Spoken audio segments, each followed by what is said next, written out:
वन्दे वाणी विनायकौ सर्वेभ्यः नमो नमः।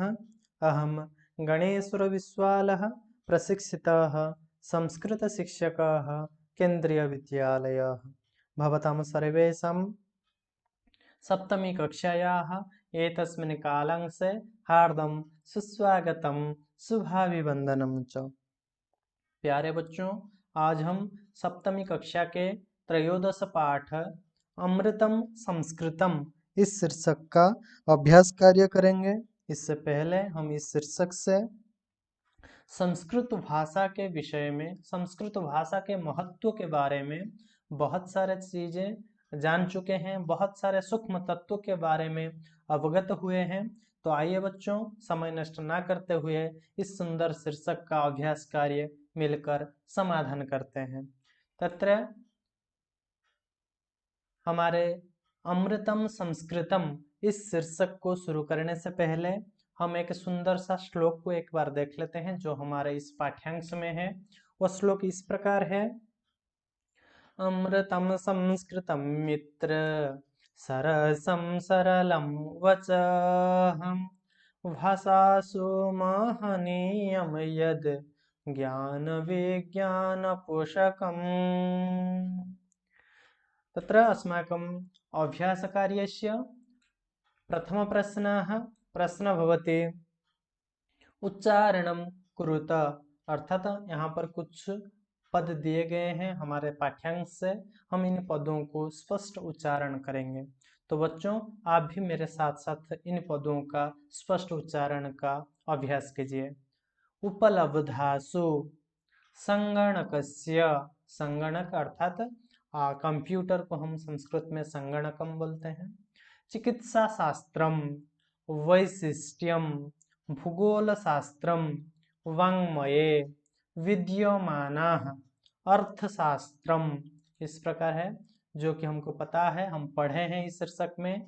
महर्षि कौटिल्य के द्वारा अर्थशास्त्र लिखा गया है, तो वही अर्थशास्त्र के बारे में यहाँ पर दिया गया है। अनन्तरं पश्यामः अस्माकं अभ्यासकार्यस्य द्वितीयः प्रश्नः भवति प्रश्नानाम् एकपदेन उत्तराणि लिखत। यहाँ पर कुछ प्रश्न दिए गए हैं, उन प्रश्नों का उत्तर हमको एक पद में लिखना है। का भाषा प्राचीनतमा, वो भाषा का नाम बताओ जो प्राचीनतमा भाषा है, अर्थात कौन प्राचीनतमा भाषा है। उत्तरम भवति संस्कृतम व संस्कृत भाषा। ख शून्यस्य प्रतिपादनम कः अकरोत्, अर्थात सर्वप्रथमे शून्य का प्रतिपादन कौन किए थे। उत्तरम भवति आर्यभट्टः, अर्थात आर्यभट्ट महोदय ने सर्वप्रथमे शून्य का आविष्कार व शून्य का प्रतिपादन किए थे। अनंतरम ग कौटिल्येन रचितम शास्त्रम किम, अर्थात महर्षि कौटिल्य के द्वारा रचित शास्त्र का नाम क्या है। उत्तरम भवति अर्थशास्त्रम, अर्थात महर्षि कौटिल्य ने अर्थशास्त्र लिखे थे। अनंतरम घ कस्याः भाषायाः काव्य सौंदर्यम अनुपमम, अर्थात किस भाषा का काव्य सौंदर्य बहुत ही अनुपम है। उत्तरम भवति संस्कृत भाषायाः। अनंतरम पश्यामः काः अभ्युदयाय प्रेरयन्ति, अभ्युदय के लिए कौन हमको प्रेरणा प्रदान करते हैं। उत्तरम भवति सूक्तयः, अर्थात संस्कृत भाषा में जो सूक्तियां हैं, संस्कृत भाषा में जो नीति श्लोक हैं, वो हमको अभ्युदय करने के लिए, विकास करने के लिए प्रेरणा प्रदान करते हैं। अनंतरम पश्यामः अस्माकं अभ्यासकार्यस्य तृतीयः प्रश्न भवति प्रश्नानाम् उत्तराणि एक वाक्येन लिखत, हमको प्रश्नों का उत्तर एक वाक्य में व पूर्ण वाक्य में लिखना है। प्रथम प्रश्न क संगणकस्य कृते सर्वोत्तमा भाषा का, अर्थात संगणक कंप्यूटर के लिए व संगणक के लिए सबसे उत्तम भाषा कौन है। उत्तरं भवति संगणकस्य कृते सर्वोत्तमा भाषा भवति संस्कृतभाषा। अनन्तरं पश्यामः ख संस्कृतस्य वाङ्मयं कैः समृद्धम् अस्ति, अर्थात संस्कृत भाषा का वाङ्मय किसके द्वारा वर्तमान सुसमृद्ध है। उत्तरं भवति संस्कृतस्य वाङ्मयं वेदैः पुराणैः नीतिशास्त्रैः चिकित्साशास्त्रादिभिश्च समृद्धम् अस्ति, अर्थात संस्कृत भाषा का वाङ्मय व संस्कृत भाषा वेद पुराण नीतिशास्त्र चिकित्सा शास्त्र आदि विभिन्न प्रकार के शास्त्र से सुसमृद्ध है। अनंतरम संस्कृतम किम शिक्षयति, संस्कृत भाषा हमको क्या शिक्षा प्रदान करता है। उत्तरम भवति संस्कृतम सर्वभूतेषु आत्मवत् व्यवहारं कर्तुं शिक्षयति, अर्थात संस्कृत भाषा हमको सर्वभूतेषु आत्मवत् व्यवहार, ये जो अच्छा चिंतन व अच्छा व्यवहार हमको शिक्षा प्रदान करता है।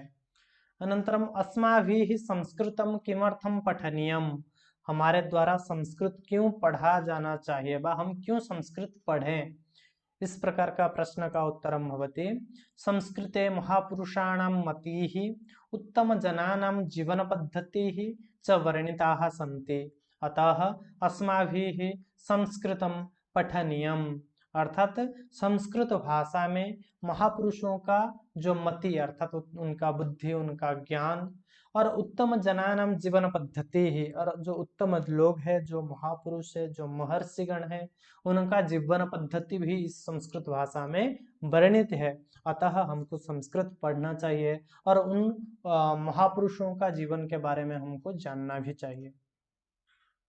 अनन्तरं पश्यामः अस्माकं अभ्यासकार्यस्य चतुर्थः प्रश्न भवति इकारांत स्त्रीलिंग शब्द रूपम, जो कि ह्रस्व इकारांत है, ह्रस्व इकारांत स्त्रीलिंग शब्द रूपम अधिकृत्य रिक्त स्थानानि पूरयत, अर्थात यहाँ पर एक ह्रस्व इकारांत स्त्रीलिंग शब्द रूप हमको याद करना है। जैसे कि हम पढ़े हैं मति शब्द, उस शब्द रूप को आधार करके यहाँ पर जो रिक्त स्थान दिया गया है उसको पूर्ति करना है।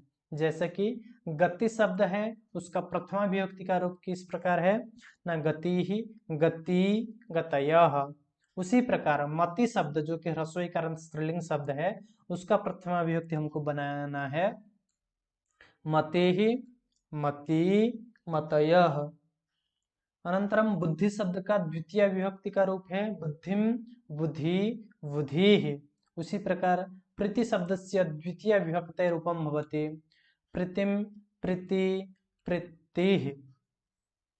अनंतरम पश्यामः नीति शब्द से तृतीय विभक्ति रूपम भवति नित्या नीतिभ्यां नीतिभिः। उसी प्रकार शांति शब्द से तृतीय विभक्ति रूपम भवति शांत्या शांतिभ्यां शांतिभिः। अनंतरम मति शब्द से चतुर्थी विभक्ति रूपम भवति मत्यै अथवा मतये। यहाँ पर दो प्रकार का रूप चलता है मतिभ्यां मतिभ्यः। ठीक उसी प्रकार प्रकृति शब्द से चतुर्थी विभक्ति रूपम भवति प्रकृत्यै प्रकृतये प्रकृतिभ्यां प्रकृतिभ्यः। तो बच्चों यहाँ पर जो विकल्प में दो रूप होता है जैसे मत्यै मतये प्रकृत्यै प्रकृतये, तो यहाँ पर ध्यान रखना है इस चतुर्थी विभक्ति से यहाँ पर विकल्प का रूप चलता है। अनन्तरं पश्यामः अस्माकम् अभ्यासकार्यस्य अपरः विभागः तत्र कीर्ति शब्दस्य पंचमी विभक्तेः रूपं भवति कीर्त्याः कीर्तेः कीर्तिभ्यां कीर्तिभ्यः। उसी प्रकार गीति शब्दस्य पंचमी विभक्तेः रूपं भवति गीत्याः गीतेः गीतिभ्यां गीतिभ्यः। अनन्तरं सुक्ति शब्दस्य षष्ठी विभक्तेः रूपं भवति सुक्तेः सुक्त्याः वा सुक्त्योः सुक्तीनाम्। उसी प्रकार कृति शब्दस्य षष्ठी विभक्तेः रूपं भवति कृतेः अथवा कृत्याः कृत्योः कृतीनाम्। अनन्तरं धृति शब्दस्य सप्तमी विभक्तेः रूपं भवति धृतौ धृत्याम्। धृत्योः धृतिषु। ठीक उसी प्रकार भीति शब्दस्य सप्तमी विभक्तेः रूपं भवति भीतौ भीत्यां भित्योः भितिषु। मति शब्दस्य संबोधने रूपं भवति हे मते हे मति हे मतयः। तो बच्चों इस प्रकार ह्रस्वैकारांत स्त्रीलिंग शब्द का अभ्यास हम यहाँ पर कर लिए हैं। अनन्तरं पश्यामः अस्माकं अभ्यासकार्यस्य पंचमः प्रश्नः प्रश्न भवति रेखांकितानि पदानि अधिकृत्य प्रश्न निर्माणं कुरुत। अर्थात नीचे कुछ वाक्य दिए गए हैं, उन वाक्यों में एक एक रेखांकित पद हैं, उन रेखांकित पद को आधार करके हमको प्रश्न निर्माण करना है। प्रश्न निर्माण करने के लिए उसका जो स्टेप्स है, हमको पहले रेखांकित पद में कौन सा लिंग और कौन सा विभक्ति कौन सा वचन है इसको निर्णय करना पड़ेगा, और उसके बाद किम शब्द का वही लिंग वही विभक्ति और वही वचन के पास हम जब चले जाएंगे तब हमारा प्रश्न बन जाएगा। आइए देखते हैं क संस्कृते ज्ञान विज्ञानयोः निधिः सुरक्षितोऽस्ति। अत्र रेखांकित पदमस्ति निधिः। एतस्य कृते प्रश्न भवति कः, क्योंकि निधि ही ये जो रेखांकित पद है यहाँ पर पुंगलिंग प्रथमा विभक्ति एक वचन का रूप है, अतः प्रश्न बन जाएगा किम शब्द का पुंगलिंग प्रथमा विभक्ति एक वचन में है कः, जो हम अच्छे से अभ्यास किए हैं। अनन्तरं पश्यामः संस्कृतमेव संगणकस्य कृते सर्वोत्तमा भाषा। अत्र रेखांकित पदम् अस्ति संगणकस्य। एतस्य कृते प्रश्न भवति कस्य, संगणक अर्थात कंप्यूटर, उसके लिए संगणकस्य, इसके लिए प्रश्न बन जाएगा कस्य। अनन्तरं पश्यामः ग शल्यक्रियायाः वर्णनं संस्कृत साहित्ये अस्ति। शल्यक्रिया अर्थात जो चिकित्सा शास्त्र आदि है उसका संस्कृत साहित्य में वर्णन है। अत्र रेखांकित पदम् अस्ति संस्कृत साहित्ये। एतस्य कृते प्रश्न भवति कुत्र। अनन्तरं पश्यामः घ वरिष्ठान् प्रति अस्माभिः प्रियं व्यवहर्तव्यम्। वरिष्ठान् अर्थात वरिष्ठ लोगों के प्रति, वृद्ध लोगों के प्रति हमको प्रिय व्यवहार करना चाहिए। अत्र रेखांकित पदम् अस्ति वरिष्ठान्। एतस्य कृते प्रश्न भविष्यति कान्। अनन्तरं पश्यामः अस्माकम् अभ्यासकार्यस्य षष्ठः प्रश्नः। तत्र प्रश्नः भवति उदाहरणानुसारं पदानां विभक्तिं वचनं च लिखत। उदाहरण के अनुसार हमको पदों का विभक्ति और वचन को लिखना है। तो आइए देखते हैं। यथा संस्कृते है, यहाँ पर इस संस्कृते है इस पद का विभक्ति है षष्ठी और वचन है एक वचनम। ठीक उसी प्रकार हमको नीचे जो पद दिए गए हैं उन पदों का में क्या विभक्ति है और क्या वचन है इसको हमको निकालना है। आइए देखते हैं। गति ही इति पदस्य विभक्ति ही भवति प्रथमा, वचनम भवति एकवचनम। नीतिम अत्र द्वितीया विभक्ति एकवचनम अस्ति। सुक्तयः अत्र प्रथमा विभक्ति बहुवचनम अस्ति। शान्त्या अत्र तृतीया विभक्ति एकवचनम अस्ति। शांति शब्द से शांत्या तृतीया विभक्ति एकवचन में रूप है। प्रीत्यै अत्र चतुर्थी विभक्ति एकवचनम अस्ति। अनंतरम मतिषु, मति शब्द का सप्तमी विभक्ति बहुवचन में रूप है मतिषु। अनन्तरं पश्यामः अस्माकम् अभ्यासकार्यस्य सप्तमः प्रश्नः भवति यथा योग्यं संयोज्य लिखत। यथा योग्य हमको संयोजन करना है और लिखना है। यहाँ पर स्तंभ मेलन करना है। कौटिल्येन हम पढ़े हैं अच्छे से। कौटिल्य के द्वारा कौन सा शास्त्र रचित हुआ था? कौटिल्येन अर्थशास्त्रम रचितम। महर्षि कौटिल्य के द्वारा अर्थशास्त्र रचना किया गया था। अनंतरम चिकित्सा शास्त्रे चरक सुश्रुतयोः योगदानम। अर्थात चिकित्सा शास्त्र में चरक सुश्रुत का योगदान बहुत ही महत्वपूर्ण है। महर्षि चरक और महर्षि सुश्रुत ये दोनों का योगदान बहुत ही महत्वपूर्ण है। महर्षि चरक ने चरक संहिता, जो आप पिक्चर में देख रहे हो स्क्रीन पर, चरक संहिता नामक एक पुस्तक रचना किए थे।